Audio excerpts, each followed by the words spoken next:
And we are rolling. Welcome everyone to Cruise Control. This is your online automotive magazine. You know us. I'm Les Jackson. That guy is Fred Staab. And we are here as usual to give you an hour's worth of all the information about the auto industry we can pack in, Oh, yeah. plus an at the wheel review, which Fred will tell you about shortly. And things just keep happening. Les, we always like a good quote from a CEO Yep, yep. and for a long time, it was the late Sergio Marchionne. Before that was Bob Lutz, Bob Lutz. Elon Musk. They always, a good quote is a fun thing to talk about on Cruise Control. And, well, Jim Farley, Ford CEO, had one this week. He said, "We build trucks for real people who do real work. Not Powerful like statement. Tesla, not like Tesla and the Well, Cybertruck." how could it possibly be like Tesla? Nobody has one, Yeah. and nobody's ever going to get. Well, anyway, um, what are the most American vehicles? People ask me that often. Mm-hmm. Probably ask you that. So we've gone to cars.com and they have the answer. Yep. What percentage of your vehicle is the largest percentage made in America? Yep. And we'll run that list down. It's great info if you're thinking about buying a new vehicle and that's important to you. So we'll tell you. And then Ram drives into the compact truck biz with its Rampage. But will we see it in the U.S.? It's a vehicle that was designed in the U.S., but being sold and revealed in Brazil. I don't know. Maybe we will see it. I don't know. Well, why wouldn't they take on the Maverick? Well, that's a tough thing to take on. Yeah. Well, if you could sell them, if people could get them, That's right. Yeah. That's right. And what is the most accident-prone car? Can you think? I mean, if you watch the videos of people leaving car shows, Yep. can you figure out what it might be? You think it might? Generally, yes. Of course, I immediately think of, well, is it the car or is it the type of person who owns the car? Yes, I would say two cars, BMWs of any kind, Yeah. mostly 3 Series, and Mustangs. But Yeah. but it's neither. It is neither of Well, those. I would say a small Japanese high-performance front-wheel drive car with a overly large exhaust system on it. You would still be wrong, but we'll talk about that. Yep. And I will have an at-the-wheel review of the Volkswagen Tiguan, a 3-row vehicle that I'm not sure should be a 3-row SUV. But Well, we'll talk about it when we yeah, come back.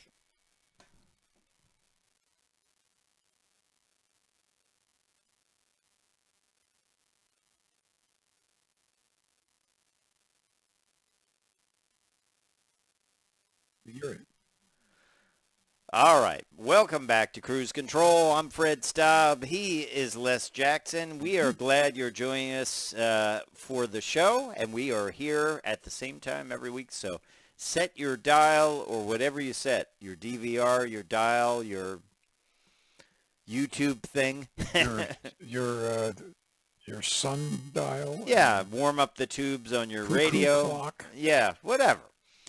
So we always love good quotes on this show. And this week, Ford CEO Jim Farley provided us with one. He was talking about the Cybertruck versus the Ford Lightning.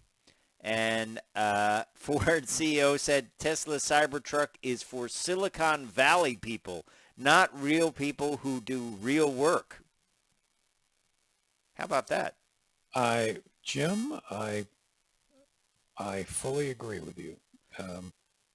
I've been basically making fun of the Cybertruck for what, 5 years?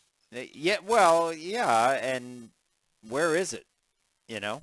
I'm still making fun of it Yeah. because even if he made it, which I have my doubts, but even if it's an ugly, kind of stupid-looking truck, and I don't believe it's going to have much in the way of capability other than go fast. Yeah.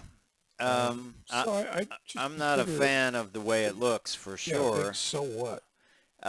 He says, Jim Farley says, Tesla's pickup won't compete with the F-150.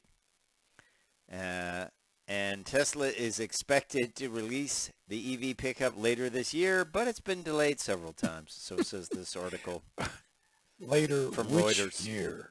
Yeah.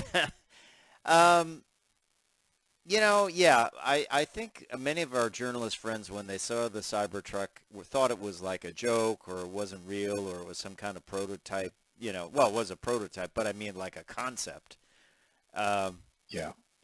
I just don't think it looks good, No. I think it could have been done a lot better, but, you know, they have not put official pricing on the Cybertruck. They say it might start around 50,000. Yeah, probably, sure. But I don't think it's the same market. I agree with Jim Farley, don't you? No, I don't believe it is. We'll see. I have been wrong before. Of course, they have a partnership, Ford does, with Tesla. And Ford announced its plans to adopt Tesla's charging standard and begin using a portion of the company's supercharging network, one of Tesla's key advantages in the EV race. So Yeah. Ford Tesla, CEO told CNBC that he didn't hesitate on the partnership because it's good for the customers. yeah. Tesla does have a few very high-tech systems that that would be better used by other industries, companies. But we'll see. Here's an interesting article I found too. It's from a new study by J.D. Power and TransUnion, which is a credit company.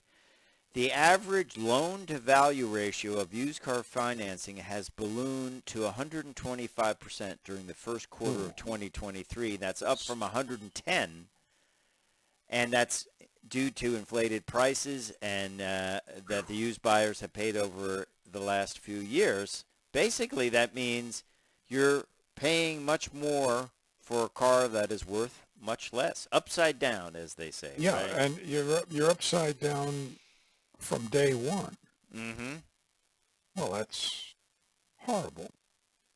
That is really a bad place to be in, right?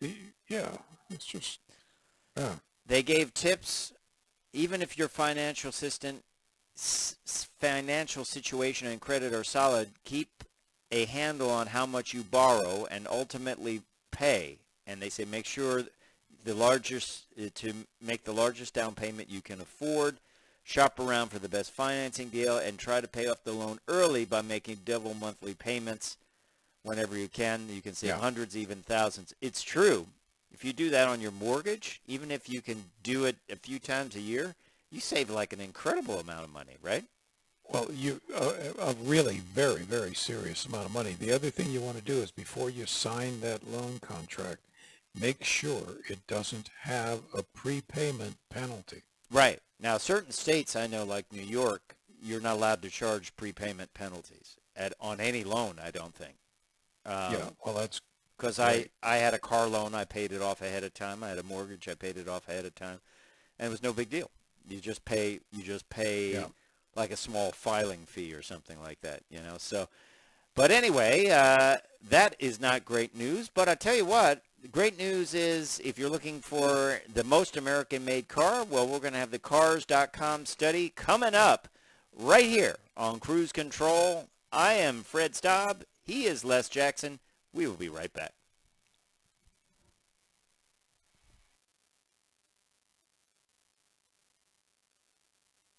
And welcome back. Whoa, well, go ahead, Les. You take it. Okay, and I'll take it. Yeah, take it.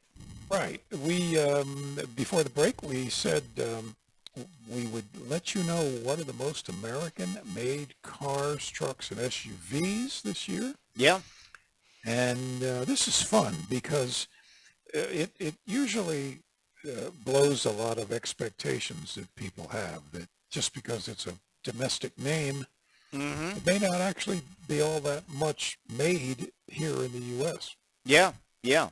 And I think it's interesting this year because one company dominates the first with the first Yeah, four, and that is Tesla. Tesla Model Y, Tesla Model 3, Tesla Model X, and Tesla Model S right, because all Teslas are made here. in the NUMMI plant where the Pontiac Vibe was made That's right, the NUMMI plant, in California.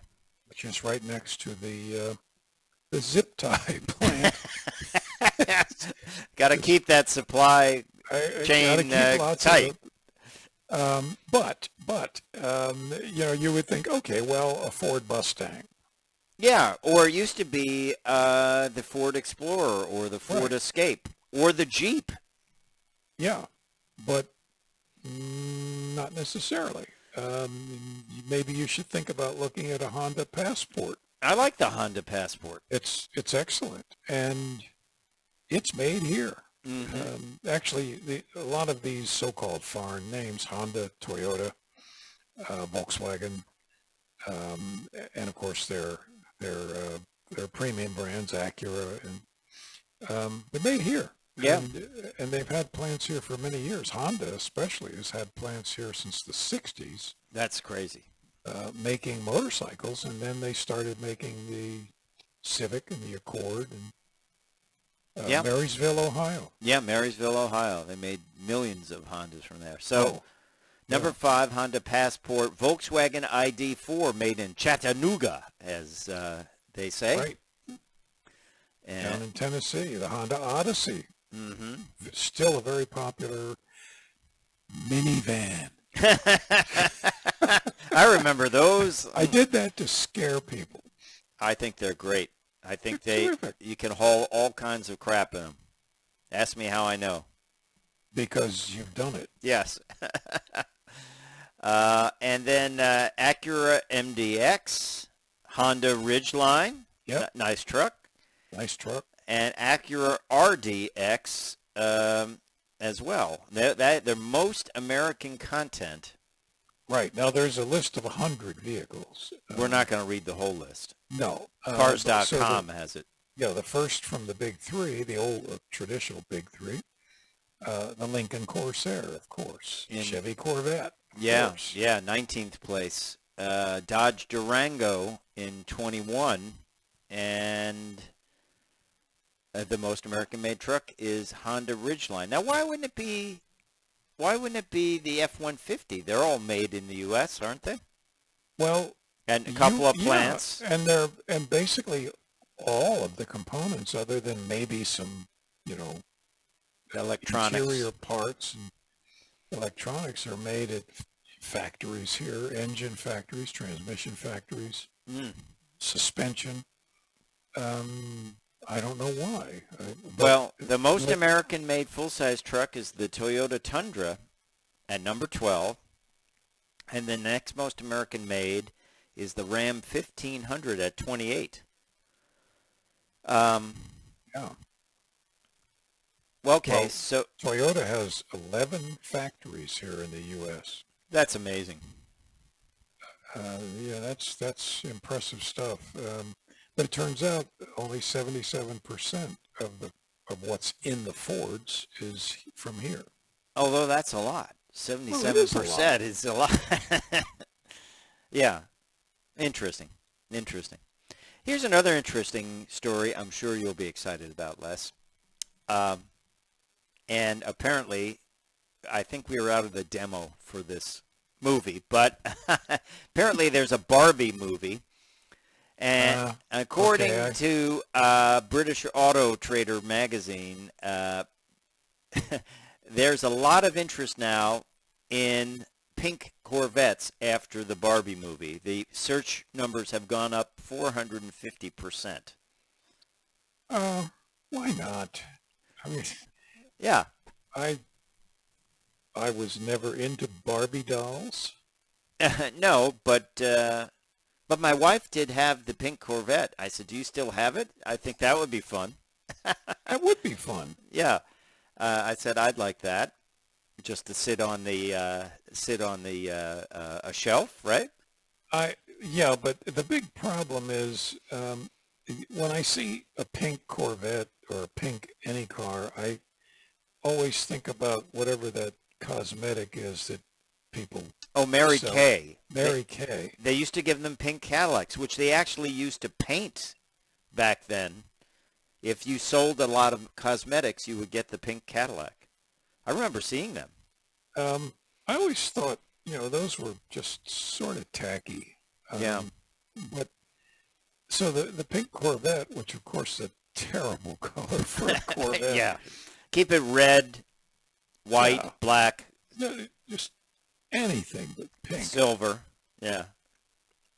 But hey, if they're getting popular, and who are the people because of the Barbie movie who are buying pink Corvettes? Who are these people? What is their occupation? 11-year-old women? I don't know. I don't know. Have to be somebody who can drive it. Yeah. I don't know.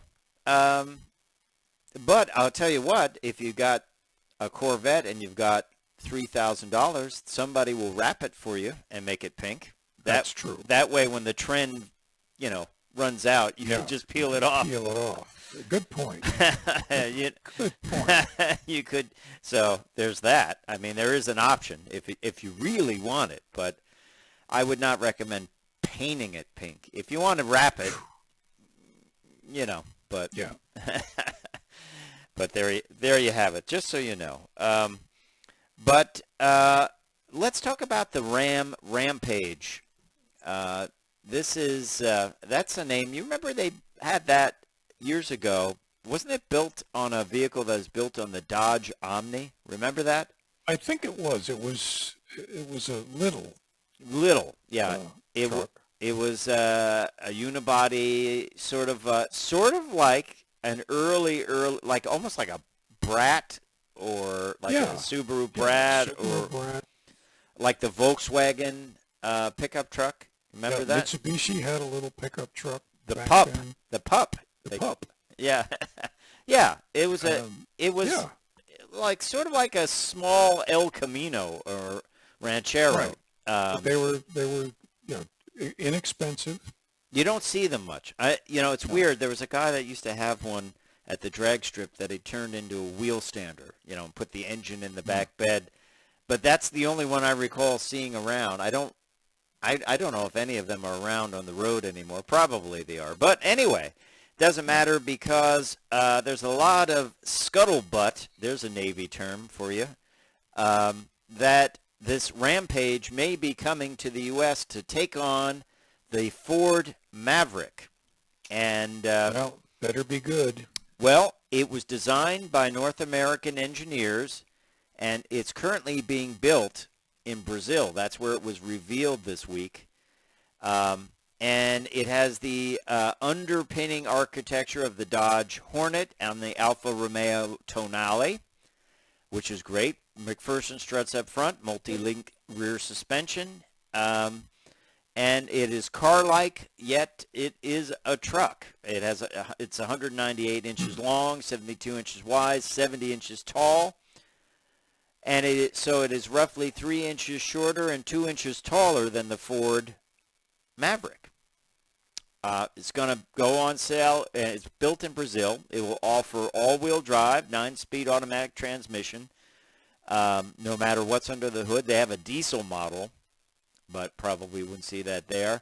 And the gas version can haul up to 1,653 pounds. So That's hefty. we want to hear, what do you think? I think this is an easy question. Will Ram bring the Rampage, the new model, to the U.S.? Let us know in the comments.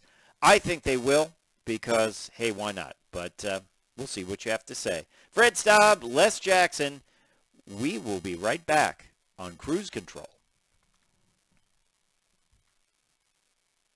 Back to Cruise Control. We are rolling right through, and we just finished up on the Rampage, which I agree with Fred. I think it'll be here Yeah, maybe next year. yeah. Now the big question, Les, we were reading some of the specs, and it sounds just as equipped as the large Ram, uh, where the Maverick was kind of built to be a less expensive. Right. Maybe it's more of a competitor for the Ranger. What do you think? Maybe so.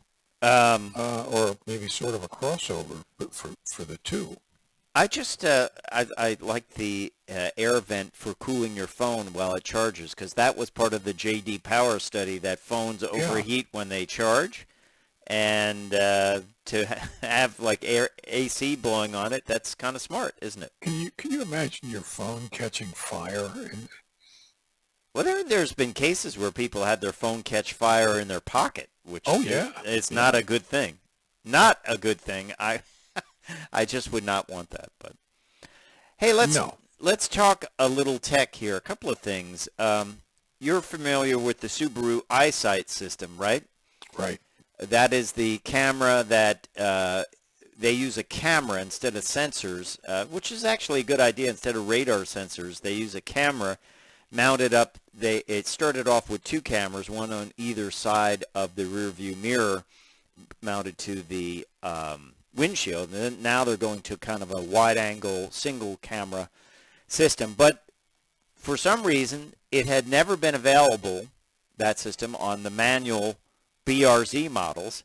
And now they have come up with a way to make it work on manual cars. In the new EyeSight version, it is based on technology that's already offered in the automatic BRZ, and it bundles things like automatic emergency braking, adaptive cruise control, lane departure warning, lead vehicle start alert. Do you like that one? I like that, where you're sitting in traffic and it says Yep. the vehicle is left in Yep. front of you. And then one of the challenges of fitting this to a manual car is the risk of stalling and the engine stays on even if the pre-collision braking system tells it to stop.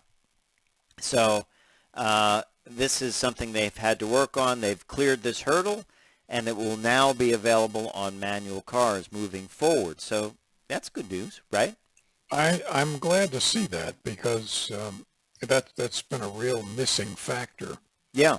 with these safety technologies in manual cars. Granted, a percentage of manuals of any given model are 1 or 2%. Yeah. That BRZ, though, with the manual is The fun. BRZ is a manual car, sure. GTI, that's Yeah. a lot of manuals. Well, while we're on the topic of manuals and talking tech, Toyota announced this week that they are trying to make EVs with manual gearboxes in a bid for nostalgia. This will appeal to a limited demographic, automotive journalists. Yeah. They might have simulated manual transmissions to simulate the experience of the car stuttering if the driver messes up. So if you miss a gear, they'll have like a simulated rev limiter or something? I don't know.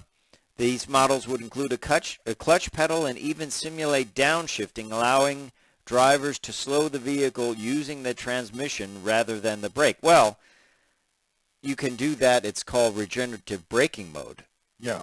And you can usually set the amount. Yes. So the system is just using your gear shift lever to set the amount. Yeah. And they say that if you never learn to drive a manual car, you will even be able to experience the initial terror of making mistakes. Excellent.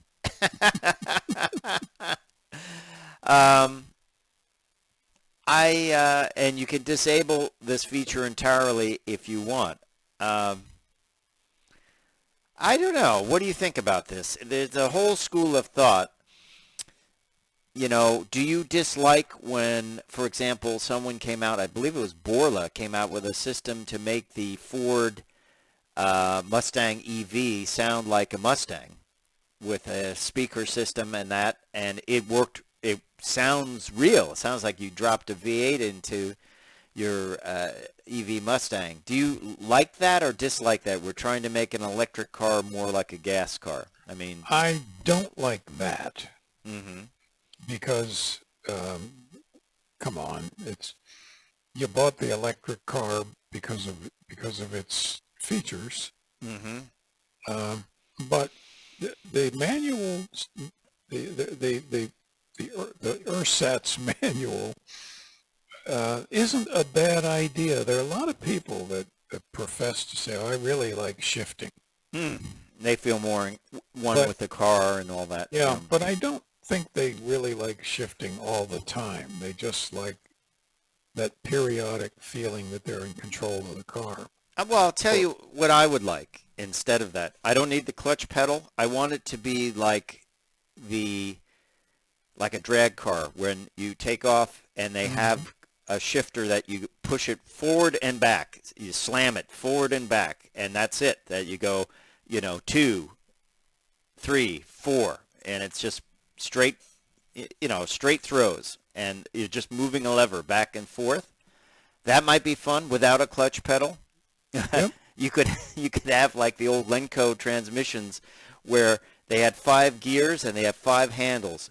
You want to go into second, you pull the one back. You want to go into third, you pull, and that's it, and your hand would just move over and pull them back. You could do that.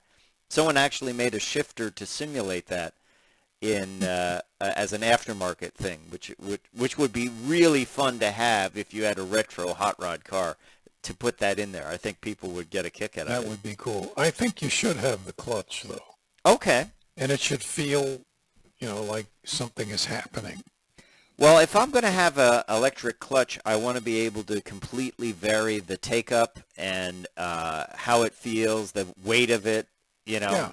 Oh, I think that could be easily done. Yeah. I don't know. I'm still, I often tell people that want to learn how to drive a manual, get a pedals and a shifter and a simulator, and you could learn how to drive a manual with that without creating a traffic jam. What do you think of that? For today's drivers, I fully agree. So, I don't know. The jury's out. You can let us know in the comments about that as well. What do you think?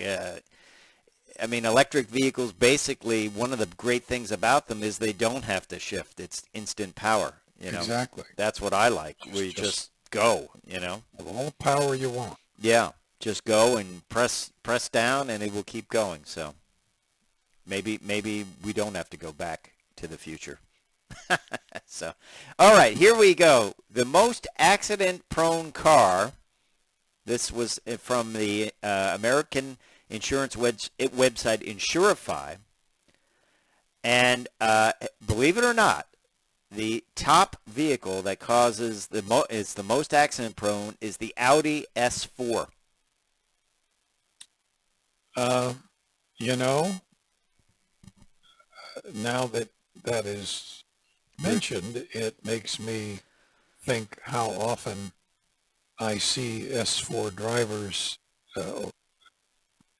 who driver talents are really bad. Driver talents. Okay. Trying to be tactful here. Okay. The second most, kind of the close second, is kind of probably what you said, a Scion IA, which, of course, Scion was the youth brand of Toyota, which is long gone. They axed that brand back in 2016. Remember, they were going to sell vehicles and then just make the money by selling accessories like giant mufflers and stuff. Didn't work. Yeah, that's probably a new driver buying kind of a sporty, cheap car, and And then the Chevy Volt. I don't understand what that's about. Yeah, I don't know. Hyundai Veloster N. I think that Veloster, a little bit of a boy racer car. Toyota GR86, which is yeah. So and then let's see some of the but farther down on the list, the Subaru WRX. I could That's an easy car to get in trouble with. Crosstrek isn't, though. That's forgiving car. Yeah. Silverado. Silver, I think in general, full-size pickup trucks, I'm seeing some terrible uh, driver behavior in pickup trucks around the DC area. They're just They don't know. incompetent. You got to drive it like a truck, and remember, it's Yeah, not they a don't sports car. understand that. Yeah. Well, when we come back, we won't have a sports car, but we will have a compact three-row vehicle, the VW Tiguan. I'm going to have an at-the-wheel review of that. Les is going to sit in the third-row seat there when we come back on Cruise Control.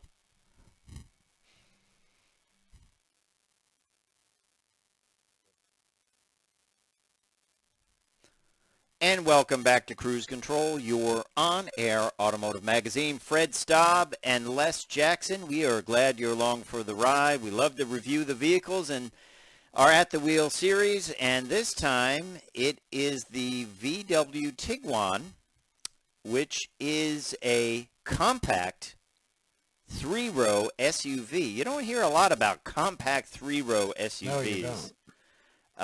And I believe this vehicle is not a three-row vehicle in other parts of the world. I may be wrong about that. I think they added the third row to this vehicle to kind of have something kind of unique. And I just had the Atlas. It's funny. This is like the mini version of the Atlas. It was in the same King's Red metallic color as the Atlas I had, the same similar interior. And this is just the smaller version of it. So let's take a look at it. 2-liter 4-cylinder.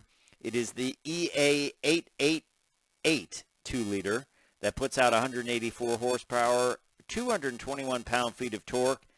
Pairs with an 8-speed automatic transmission in front-wheel drive or 4-motion. We had the 4-motion version. More about that transmission in a bit. Well, there is a third-row seat, but it's mighty small. Two people at best, limited leg room, limited access, kind of claustrophobic. And you get there by pulling the strap and not a lot of leg room. I would classify that as better than walking, but... Well, okay, that's a pretty low bar. Interior was all VW all the time. It looks pretty standard for a VW interior. Engine compartment, kind of neat. They did include at this price point an engine cover, which is nice to see.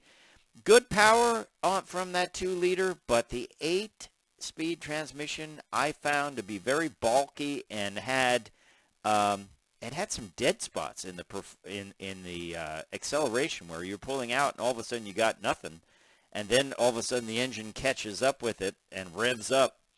So I was not real happy with the performance of the 8-speed automatic. I did like the exterior looks. It is a clean look, kind of the styling that VW has stuck with for years for their SUVs. This is like a smaller Atlas. So if you're living in maybe in the city or something, you have to park on the street, this could be the one for you if you just don't need that bulk. Now, not earth-shattering design on the outside. Play it safe. Just keep it clean.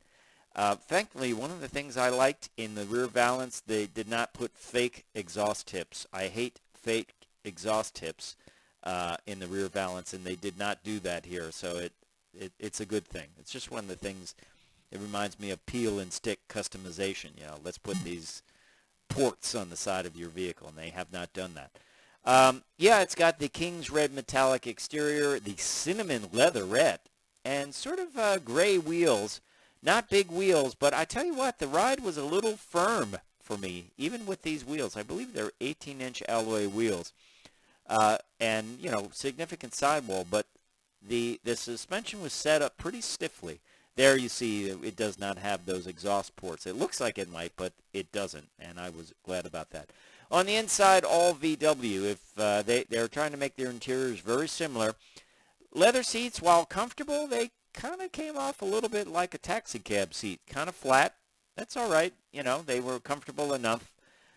Good instrumentation, good infotainment system, no issues with that. Rear seat room was pretty average. You got some basic amenities, including air conditioning outlets and a 12-volt and one USB-C, so not a lot there. Third row, I'm not so sure this vehicle should be a third row. Tight, tight, tight, knees up around your ears, and, really, really snug. You get in there by pulling the pull lanyard to get in. I would say a reclining sideways passenger. Yeah, that's it. A small dog or a hat, Yeah, perhaps. a dog, sure. Under the hood, yep, it has a 2-liter, 184 horsepower, 221 pound-feet of torque engine. Engine was okay. Transmission was not happy with. I really, really did not enjoy driving it, and you had to put it in the sport mode to make it acceptable. So I would think that's something that you might be concerned about. Good news, though, on the price. This was pretty well equipped. This is the SE model, and has a lot of technology in it, the digital cockpit. It has a lot of safety, including advanced airbag protection, anti-slip regulation, electronic brake pressure. It has lane assist, adaptive cruise control, and a bunch of other safety things which are all included with the SE model. And really not a lot of options. 18-inch alloy wheels, so they're not huge wheels, which I think many people are glad because you're not rolling on 22s. And but still, the ride was a little bit stiff for my taste around town when hitting the excuse we have for roads in New York that are patched by the Amazon I Want to Patch My Road kit. So it scores very well, actually, in the 5-star crash rating. Side crash is 5 stars, and rear seat is 5 stars. I guess they don't really rate third-row seats, do they, for crash? I don't believe so. Yeah, rollover 4 stars. Weirdly, the overall vehicle score was not rated, so I'm not sure about that. This is built in Mexico with the engine and transmission. Engine comes from Mexico, and the transmission comes from Japan. The King's Red metallic exterior was $395 extra, no charge for the cinnamon leatherette, and the 8-speed automatic with Tiptronic, no charge for that. I take it back. This was just a front-wheel drive only CUV, which is unusual for this to be a front-wheel drive only in our fleet up in the Northeast. But so the base price, $30,220 with options, which were the color and the destination charge, which is not an option, $31,910. Not a bad price. I think the play here is they wanted to make a less expensive 3-row compact SUV. I don't know how many are out there, really, because most of them would forego that third-row seat since it's really not super usable. Nice thing on this vehicle, it does come with a compact spare. I always check that as part of my at-the-wheel review, so there's a compact spare and a jack. I encourage everyone, when you're thinking about a vehicle, look for that to see what you got. Good point. Because it could be only an inflator kit, or it could be nothing at all. So you don't want to find out about that. It's still good to have a compact spare, even if you're a member of AAA or a group like that, because at least they can put that on there and get you down the road, right? Well, that's right. A lot of people don't know how to change a tire or physically can't. I was watching a show where a cop pulled a guy over, and he said the cop himself didn't know how to change a tire. Which was interesting. I thought they trained them to do that to help out. I thought so too, but yeah, and also how not to change it. It looks obvious. There's bolts on it. You have to take that off. You have to lift the vehicle and take the bolts off, and then do the reverse, put them back on. But a lot of people don't have the strength to with the lug wrench that comes with the car. Mine, I had one where it was rusted on, and I was literally standing on it, and it still wouldn't go, and I sprayed WD-40 on it, and eventually got it. But so I can see that, especially if you're on the side of the road, you're not comfortable, and I agree. That could certainly be a problem. But having one in the back of the vehicle is good. So at least someone can come with a impact wrench and take it off and put that on and get you down the road. And then you can buy your own tire. So there you have it, the 2023 Tiguan 2-liter TSE, another At the Wheel review in the barn. Time for me to say I'm Fred Staab. I'm Les Jackson. We are going to see you down the road. Bye.